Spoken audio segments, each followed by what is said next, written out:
Hello friends, स्वागत है आप सभी का सृष्टि द फ्यूचर में। हम यूपीपीसीएस के लिए टॉप 10 क्वालिटी के क्वेश्चन लेकर आए हैं, जो हमने पिछली क्लास में भी आपको प्रोवाइड कराए थे। उसी क्रम में क्या है, आगे इसी क्रम को जारी रखते हैं। आइए शुरुआत करते हैं 11 में क्वेश्चन। 10 हम करा चुके थे, तो ध्यान से सुने। किसी संसद सदस्य की सदस्यता की समाप्ति निम्नलिखित में से किस आधार पर हो सकती है? तो पहला है, यदि कोई सदस्य सदन से अनुमति लिए बिना लगातार 60 दिनों तक प्रत्येक बैठक में अनुपस्थित रहता है। ये बात बिल्कुल सही है। पंजाब के एक सांसद थे, वो 60 दिन तक राज्यसभा में आए नहीं थे, तो उसी निर्णय में क्या है, ये बात निकल कर आई थी। तो 60 दिन तक अगर नहीं आता है कोई सांसद, तो उसको क्या है, उसकी जो सदस्यता है वो खत्म हो जाएगी। ये बात सही है। यदि किसी सांसद ने राज्यसभा के सभापति या लोकसभा के अध्यक्ष को संबोधित कर कर अपना त्याग पत्र दे दिया हो, तो पीठासीन अधिकारी ने उसे स्वीकार कर लिया हो। ये भी बात बिल्कुल सही है। अगर ये है, लोकसभा का अध्यक्ष उपाध्यक्ष को और उपाध्यक्ष अध्यक्ष को देकर क्या है, ऐसे ही सभापति राज्यसभा का सभापति यही करता है, एक दूसरे को अपना त्याग पत्र देकर पद से हट सकते हैं। ये बात सही है। यदि कोई संसद सदस्य राष्ट्रपति या उपराष्ट्रपति चुन लिया जाता है, तो सही है, उसका पद रिक्त हो जाएगा, या राज्यपाल बना दिया जाता है तब भी उसका पद क्या हो जाएगा, खाली हो जाएगा। तो ये इसके कथन तीनों सही है। अगला क्वेश्चन, यदि कोई मंत्री, सब यहाँ पर क्या है, सत्य का चयन करें। यदि कोई मंत्री किसी सदन का सदस्य नहीं है, तो भी वह दोनों सदनों की कार्रवाई में भाग ले सकता है। बिल्कुल भाग ले सकता है।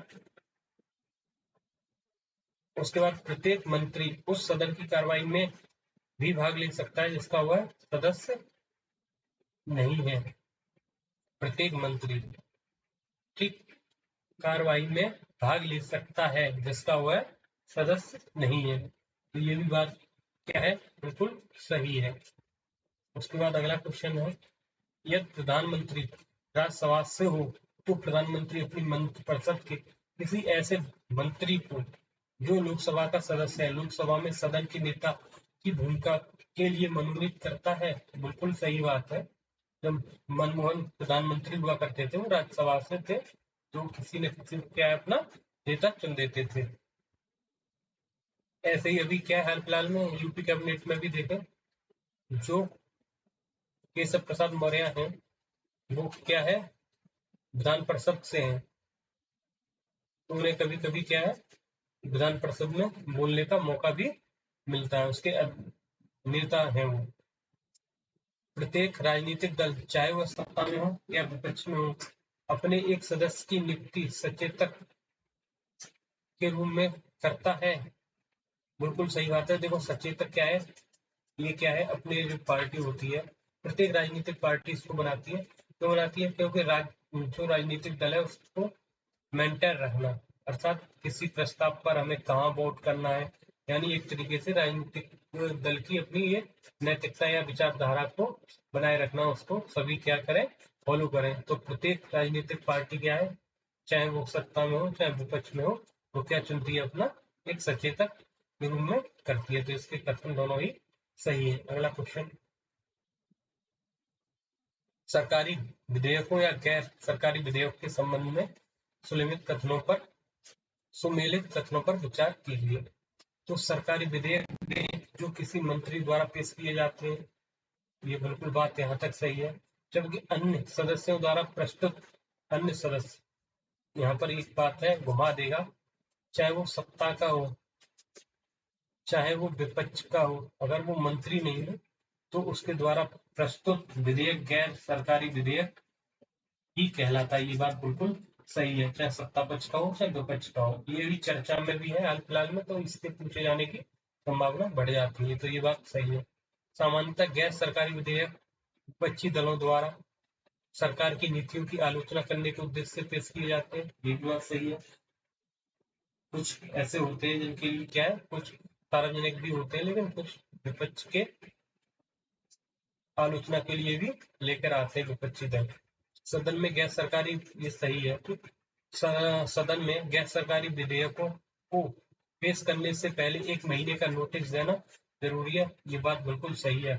और ये प्रत्येक ऐसे जो होते हैं प्राइवेट बिल, उनको प्रत्येक शुक्रवार तो क्या है पेश किया जाता है। उनके लिए डेट एक दिन निर्धारित किया गया है। ये आपके तीनों ही सही है।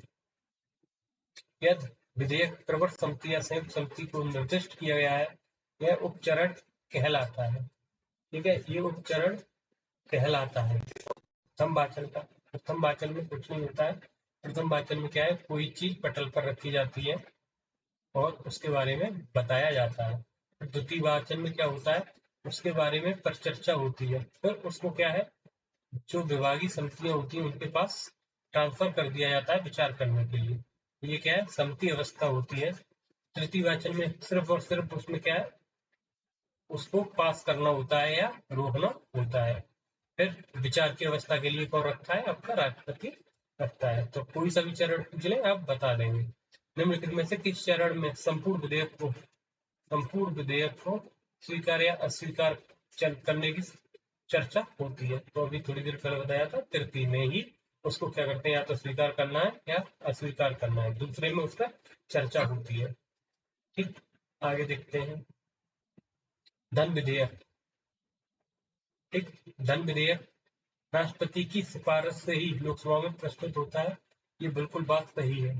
ठीक, यदि किसी कर को कम करने या हटाने के लिए किसी विधि में संशोधन किया जाना हो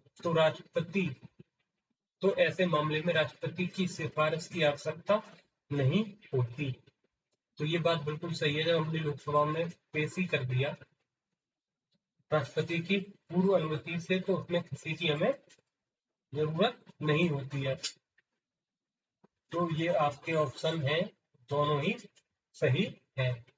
उसके बाद में अगले क्वेश्चन पर चलते हैं।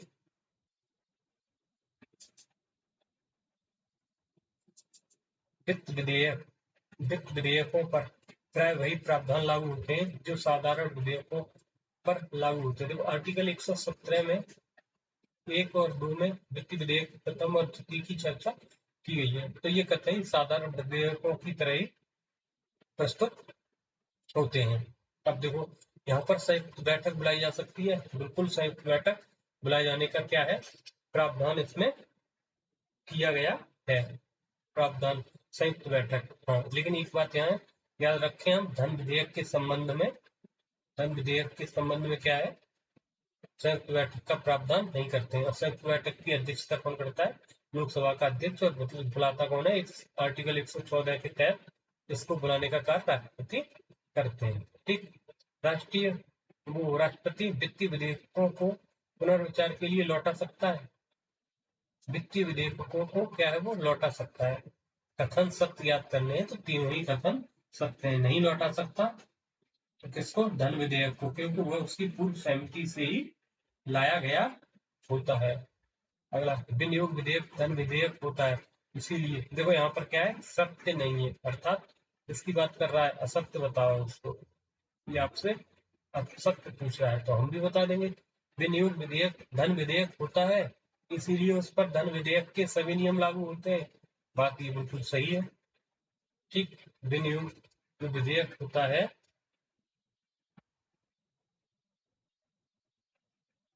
ठीक है,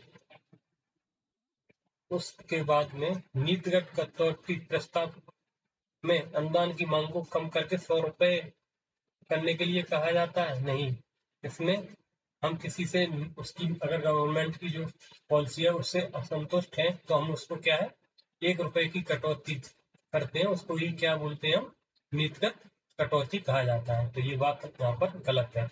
1 रुपए की कटौती करते हैं उसको नीतिगत कहा जाता है।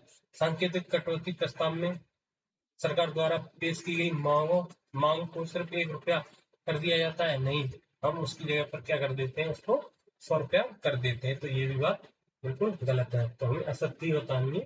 तो 2 और 3 हमारी क्या है, असत्य है। तो बस ये नीतिगत में क्या है, सरकार के विरोध में उसको रुपए को 1 कर दिया जाता है कि हम तुम्हारी नीतियों से खुश नहीं है। और सांकेतिक कटौती में क्या होता है, 100 रुपए कम किए जाते हैं। ये बात आपको याद रखनी है। अगला क्वेश्चन देखते हैं। कभी कभी किसी सेवा या मद की निश्चित प्रकृति के कारण कोई ऐसी आकस्मिक जरूरत उपस्थित हो जाती है जिसे बजट के निर्धारित ढांचे में प्रस्तुत करना संभव नहीं होता। सरकार की ऐसी जरूरतों के लिए संसद कौन सा अनुदान स्वीकृत करती है? अनुपूरक, अतिरिक्त, या फिर प्रत्यायाम अनुदान या अपवादा अनुदान। तो ये क्या करती है? प्रत्यायाम अनुदान को प्रस्तुत करती है। तो दोस्तों ये रहे आज के क्वेश्चन।